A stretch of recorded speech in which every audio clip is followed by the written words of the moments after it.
تمام وزیر میدان میں تیر اندازی کی مشق کر رہے تھے۔ سلطان غیاث الدین بھی ان کے ساتھ شریک تھا۔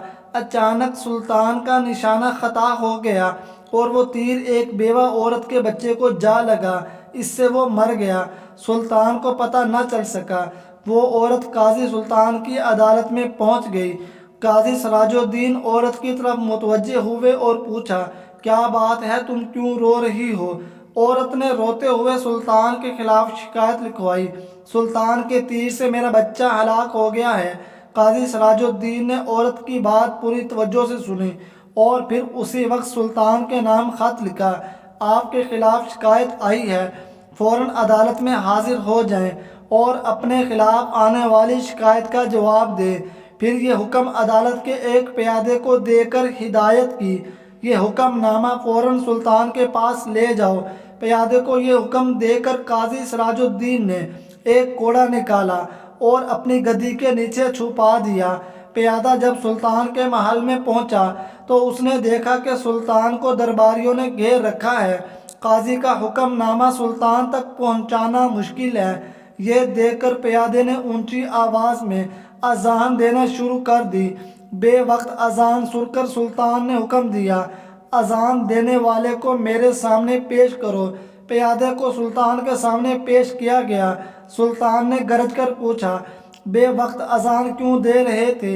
قاضی سراج الدین نے آپ کو عدالت میں طلب کیا ہے، آپ فوراً میرے ساتھ عدالت چلیں۔ پیادے نے قاضی صاحب کا حکم نامہ سلطان کو دیتے ہوئے کہا۔ سلطان فوراً اٹھا اور ایک چھوٹی سی تلوار اپنی آستین میں چھپا لی، پھر پیادے کے ساتھ عدالت پہنچا۔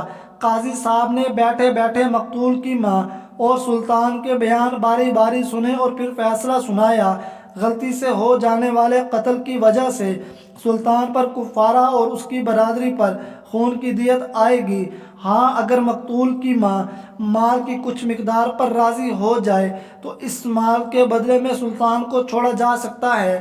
سلطان نے لڑکے کی ماں کو بہت سے مال پر راضی کر لیا۔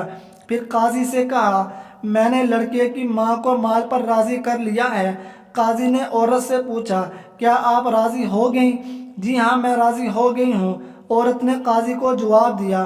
اب قاضی اپنی جگہ سے سلطان کی تعظیم کے لیے اٹھے اور انہیں اپنی جگہ پر بٹھایا۔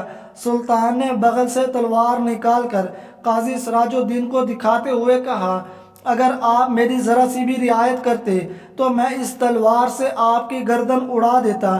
قاضی نے بھی اپنی گدی کے نیچے سے کوڑا نکال کر سلطان غیاث الدین کو دکھاتے ہوئے کہا، اگر آپ شریعت کا حکم ماننے سے ذرا بھی ہچکچاتے تو میں اس کوڑے سے آپ کی خبر لیتا۔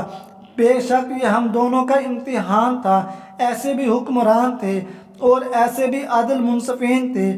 اللہ تعالی ہم کو ایسے عادل جج اور نیک حکمران عطا فرمائے۔